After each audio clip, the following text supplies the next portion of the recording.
Part 2 of Chapter 1 of Class 8 is irrigation.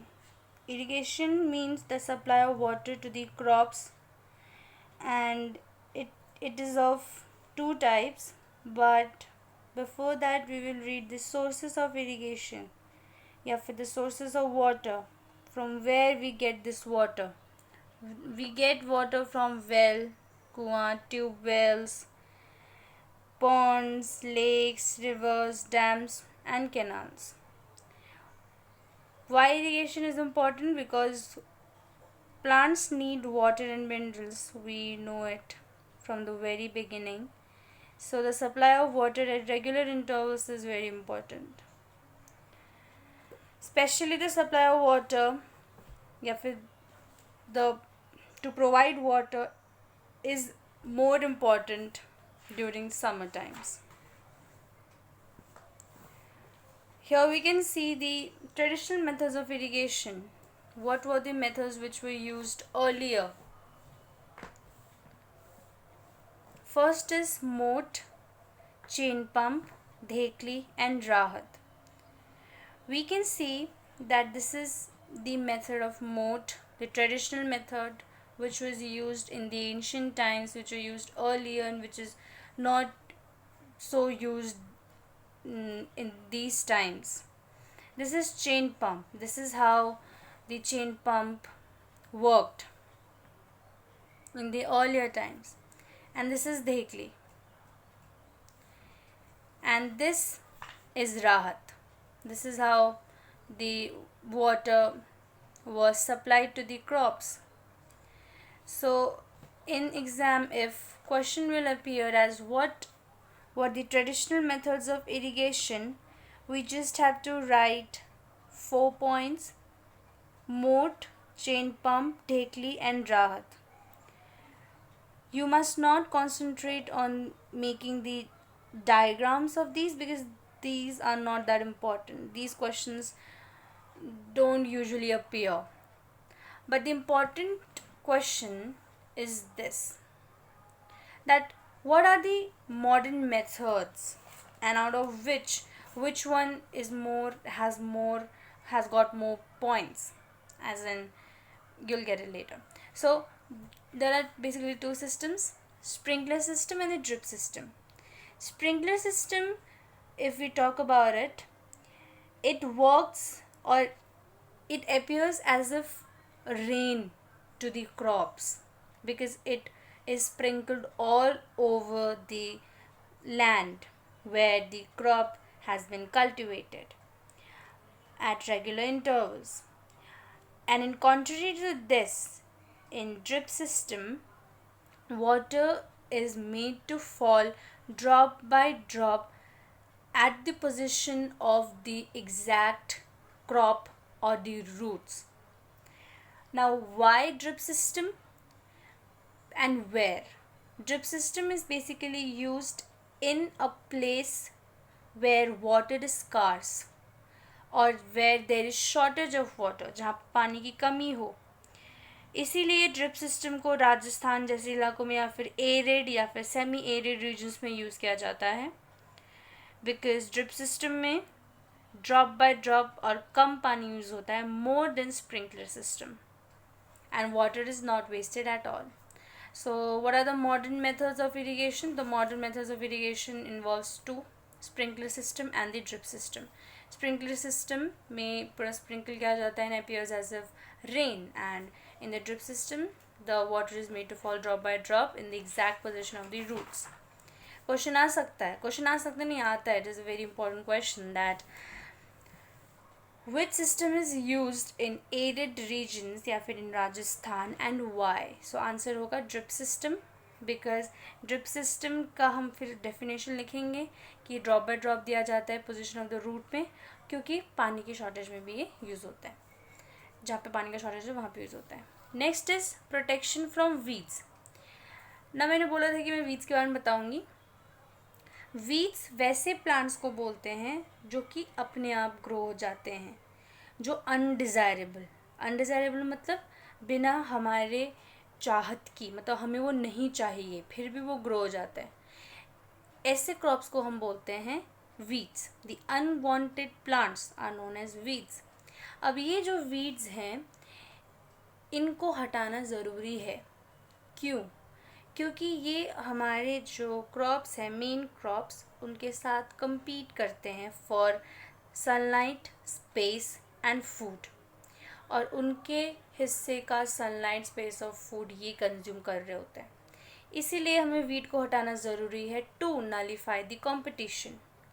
Wheat जो है वो ज़्यादातर during the sowing of the seed के बाद प्रोड्यूस होता है, या फिर कभी कभी ये हार्वेस्टिंग से पहले भी प्रोड्यूस होता है. अब रिमूवल ऑफ वीड्स को हम, इस प्रोसेस को जिसमें कि हम वीड्स को रिमूव करते हैं उसको हम बोलते हैं वीडिंग. वीडिंग जो है वो मैनुअली भी हो सकता है, हाथों से, कि खुद जाके ऐसे उखाड़ दिया, हटा दिया, रिमूव कर दिया, या तो स्पेशल केमिकल्स यूज़ करके होता है जिसको हम बोलते हैं वीडिसाइड्स. Example 2,4-D. इनको स्प्रेड किया जाता है और वीड को किल किया जाता है. इससे हमारे मेन क्रॉप पर कोई डैमेज या हार्म नहीं होता. Next, after growing of crop को ग्रो करने के बाद जब वो मेच्योर हो जाते हैं, मतलब जब वो पूरे अच्छी तरीके से ग्रो हो जाता है, तो अब बारी है क्रॉप को कट करने की. And this cutting of crop after it is matured is known as harvesting. हमें पता है कि जो बैसाखी है फेस्टिवल वो भी मनाया जाता है during this period. So harvesting जो है वो ये सिकल से किया जाता है या तो कंबाइन से. थ्रेशिंग जो है, अब जो क्रॉप को हमने कट किया उसको तो हमने हार्वेस्टिंग बुलाया, लेकिन उस क्रॉप में से सीड्स को छानना, शैफ में से, शैफ का मतलब जो जैसे एक वीट है, वीट का देखा होगा इतना लंबा सा क्रॉप होता है, उतना लंबा सा होता है वो, तो उसमें से सिर्फ सीड्स को अलग करना, that is known as threshing. और ये जो कंबाइन है, ये जो मशीन है ये हार्वेस्टिंग भी करती है और थ्रेशिंग भी साथ में करती है. Next is winnowing. सीड्स के साथ कुछ ऐसे पार्टिकल्स भी आ जाते हैं जो कि टाइनी पार्टिकल्स होते हैं, ग्रेन आ जाते हैं. ठीक है, ग्रेन, नॉट सीड, ग्रेन, इसमें भी ग्रेन था. तो ग्रेन और शेफ को अलग करना, कैसे अलग करना, जैसे जो औरतें होती हैं वो खड़ी हो जाती हैं और जो ग्रेन है एक उसको थाली में रखती है और उसको एयर में ब्लो करती हैं, जिसकी वजह से कि जो शेफ है, क्योंकि वो लाइटर होता है तो वो उड़ जाता है, और जो सीड्स हैं, ग्रेन्स हैं, सॉरी बार बार सीड्स बोल, जो ग्रेन है वो थाली में रह जाते हैं. This process of separating seeds and the chaff is known as winnowing. Okay. Next, storage. Storage करना इम्पोर्टेंट क्यों है? हमने क्रॉप को ग्रो किया, इतना सॉइल को लूज़ किया, सोविंग किया, सीड्स भी हमने अच्छे से देखे कौन से थे, इरिगेशन किया, मैन्योर फर्टिलाइज़र डाला, हार्वेस्ट, विनोइंग. अब उसको स्टोर करना इम्पोर्टेंट है. स्टोर करने से पहले हमें उसको धोना पड़ेगा और उसको ड्राई करना पड़ेगा, विच इज़ इम्पॉर्टेंट. उसका मॉइस्चर हमें हटाना पड़ेगा, क्योंकि अगर वो मॉइस्चर उसमें प्रेजेंट होगा तो उसमें बहुत सारे इंसेक्ट्स, रैट्स उसमें एक्ट कर सकते हैं, सीड को हार्म पहुंचा सकते हैं. इसीलिए स्टोर करने से पहले सीड को हमें अच्छे से सुखाना चाहिए अंडर द सन. ठीक है. विदाउट ड्राइंग हम ग्रेन्स को या सीड्स को स्टोर नहीं कर सकते हैं, लेकिन बाद में फिर बहुत दिक्कतें आ सकती हैं जो कि कोई भी नहीं चाहेगा. सो इन सब से बचाने के लिए जो सीड्स हैं, फिर जो ग्रेन्स हैं, उसको लार्ज ग्रेनरीज में स्टोर किया जाता है, लार्ज सिलोज में स्टोर किया जाता है. Why? To protect from pest. अब या इस जो ग्रेन है उनको जूट बैग्स में या फिर मेटालिक बिन्स में रख के उसको स्टोर किया जाता है. क्वेश्चन आता है what are silos, what are granaries? तो कुछ नहीं, basically these are the large scale storage of grains in a particular house, ये क्या है, बिल्डिंग है जिसमें कि ग्रेन को स्टोर किया जाता है, और अगर बहुत ज़्यादा grain large on large scale किया जा रहा है तो इसको हम बोलते हैं silos and granaries.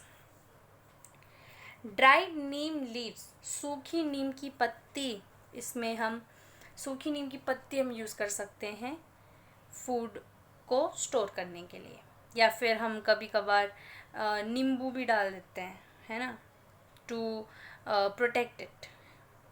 So next is food from animals. जब हम एनिमल का कोई प्रोडक्ट यूज़ करते हैं, एनिमल को हम अच्छे से पालते हैं, उसको खिलाते हैं, we provide them nourishment, shelter, food, अच्छे से देखभाल करते हैं, and we use their products for our day to day life, for our livelihood, for our life stock. तो इस प्रोसेस को हम बोलते हैं एनिमल हस्बेंड्री। ये बहुत टाइप्स के होते हैं, और इसके टाइप्स हम क्लास 9th के लास्ट चैप्टर में पढ़ते हैं। Okay, so with this the chapter is over. So let's come to the keywords. Keywords करने से पहले I would like to give you few questions related to part 2. Now, the first question is, what is irrigation? Second is, what are the sources of irrigation? What are the traditional methods of irrigation? What are the modern methods of irrigation? Which system is used in semi-arid or arid region and why? Semi-arid मतलब राजस्थान जैसे इलाकों में जहाँ पर पानी बहुत कम होता है, ठीक है. What are weeds? Why भी है इसमें कि क्यों यूज़ किया जाता है, कौन सा system. What are weeds? What is weeding? What are weedicides? Example भी चाहिए मुझे इसमें. What is harvesting, threshing, winnowing? What is combine? What are silos and what is animal husbandry? Okay, so now थोड़ा डिस्कस कर लेते हैं keywords और question answers. Agriculture practices में हम लिखेंगे कि the steps which are taken, या फिर the steps which are taken या फिर adopted to grow a crop are known as agricultural practices. इसमें अगर आप लोग चाहो तो लिख भी सकते हो सारे प्रैक्टिसेस, जो कि सबसे पहला, लेकिन इसमें स्टेप वाइज लेना पड़ेगा. सबसे पहले प्रिपरेशन ऑफ सॉइल, उसके बाद सोइंग, उसके बाद इरीगेशन, उसके बाद वीडिंग, ये सब प्रोटेक्शन फ्रॉम वीड्स, उसकी सब लिखना पड़ेगा. Next is animal husbandry. Animal husbandry में बता चुकी हूँ अभी भी क्या होता है. Next is crop. क्रॉप बता चुकी हूँ मैं, इसमें डेफिनेशन और example. Next is fertilizer. Fertilizer लिखेंगे कि this is an fertilizer is inorganic matter which is made from chemicals, and it helps in providing nutrients like nitrogen, phosphorus and potassium to the soil. और इसमें example लिख देना potash सब. Next is granaries. Granaries और silos के लिए एक ही definition बनेगा. ग्रेनरीज के लिए हम लिखेंगे कि the large scale storage of grains is in granaries ये लिखेंगे. Next is harvesting. The process of cutting of crops after it is matured, उसको हम हार्वेस्टिंग बोलते हैं, ये लिखेंगे. Next is irrigation. The supply of water to the plants या to the crops. Next is kharif. अगर इसमें आपको लिखना है टाइप्स तो वो भी लिख सकते हैं, but it is not that important until it's asked. Next kharif. Kharif crops में हम लिखेंगे the crops which are grown in the rainy season is known as kharif crop. इसमें एग्जाम्पल भी आना चाहिए, मैं पहले बोल रही हूँ एग्जाम्पल भी आना चाहिए. Next is manure. organic matter which is produced by the decomposition of organic waste or animal and plant waste. Next is plow. Plow is an agricultural implement which helps in the tilling or plowing of the soil. ये लिखेंगे, ठीक है. इसमें ये लिखना कि triangular, इसमें प्लो share होता है, प्लो शाफ्ट होता है, वो भी तुम लिख सकते हो, ठीक है. बट डायग्राम बनाना ज़रूरी नहीं है बिल्कुल भी. नेक्स्ट इज रबी. अगर बोला है डायग्राम बनाओ तभी बनाएंगे. रबी क्रॉप के लिए हम लिखेंगे the crops which are grown in the rain winter season, और इसमें हम मंथ भी लिखेंगे और एग्जाम्पल भी लिखेंगे. Is known as rabi crops. Seeds. Seeds के लिए हम लिखेंगे कि दीज आर दी बेसिक या फिर unit of the reproduction in plants of the plant, ये सब लिखेंगे, ठीक है. नेक्स्ट सिलोस मैं बता चुकी हूँ. Sowing. Sowing is the process of placing the seeds in the soil at particular at particular distance and depth is known as sowing. ये लिख सकते हैं. Next, storage में हम ये लिखेंगे कि storage is necessary, storage of grains are necessary because soils need to be protected from moisture, insects, pest. ठीक है, ये सब लिखेंगे स्टोरेज में. मतलब स्टोरेज में थोड़ा सा जो पैराग्राफ है उसमें थोड़ा सा लिख लेंगे. थ्रेशिंग बता चुकी हूँ मैं. The separation of grains and chaff is known as threshing, done by combine. Next, weeds. Unwanted or undesirable plants are known as weeds. Weedicide. The chemicals used for the removal of weeds are known as weedicide. इसमें example भी आएगा 2,4-D. Next, winnowing. Winnowing बता चुकी हूँ मैं. Now, let's come to the fill in the blanks. The same kind of plant grown and cultivated on a large scale is known as crop. ठीक है. The first step before growing crops is preparation of the soil. The first step जो हमने पढ़ा था ना agricultural practices में, जो first step था वो यही होता है. Damage seeds would float on top of the water. वो फ्लोट करता है. For growing a crop sufficient sunlight and water and nutrients from the soil. Sunlight चाहिए होता है, वाटर चाहिए होता है, न्यूट्रिएंट चाहिए होता है. ठीक है. खरीफ क्रॉप जो है पैडी एंड मेस एग्जाम्पल है. रबी क्रॉप जो है wheat, gram and pea example है. Chemical fertiliser urea and super phosphate, ये एग्जाम्पल में पढ़ा था हम लोगों ने, जिसमें से एमोनियम सल्फेट भी था. ऑर्गेनिक मैन्योर में एनिमल एक्सक्रीट है, काउ डंग है और ये है. ठीक है. ये extra food for cattle. Give to example of each kharif and rabi crop आता है.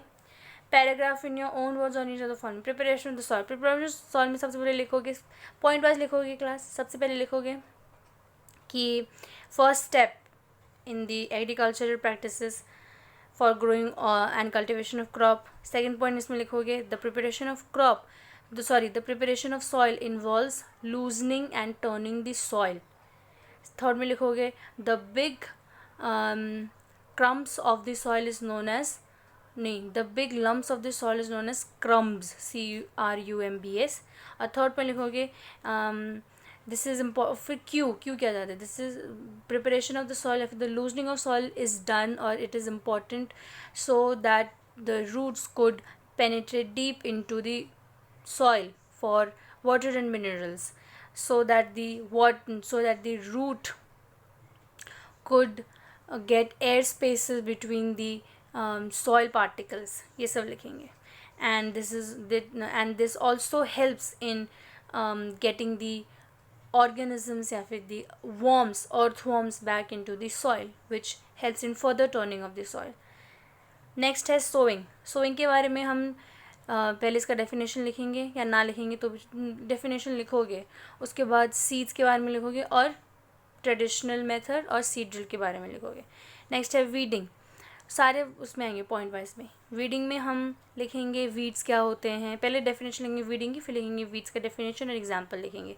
और इसमें लिखें 2 टाइप की वीडिंग हो सकते हैं. या तो ये मैनुअली हो सकता है, मतलब खुद हाथ से रिमूव कर देना और निकाल देना, या दूसरा होता है वीडीसाइड्स का यूज़ करना. नेक्स्ट है थ्रेशिंग में हम लिखेंगे पहले इसका डेफिनेशन, उसके बाद हम लिखेंगे it is done after harvesting, और थर्ड लिखेंगे कि कंबाइन से किया जाता है.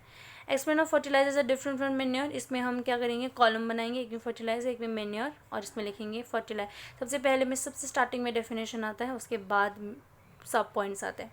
What is irrigation, describe 2 methods of irrigation which conserve water.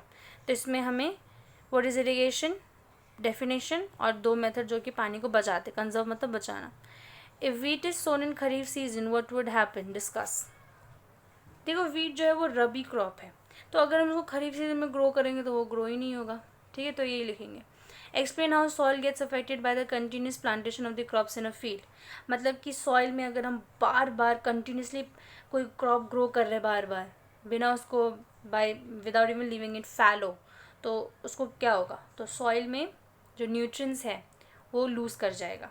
Nutrient जो है उसमें रिप्लेनिश ही नहीं होगा और क्रॉप अच्छे से ग्रो ही नहीं होगा. ठीक है. What are weeds, how can we control them. पता है कंट्रोल कैसे कर सकते हैं, वीडीसाइड से, ये लिखना है. Next, arrange the following boxes in proper order. तो सबसे पहला आना चाहिए प्रिपरेशन ऑफ द सॉइल.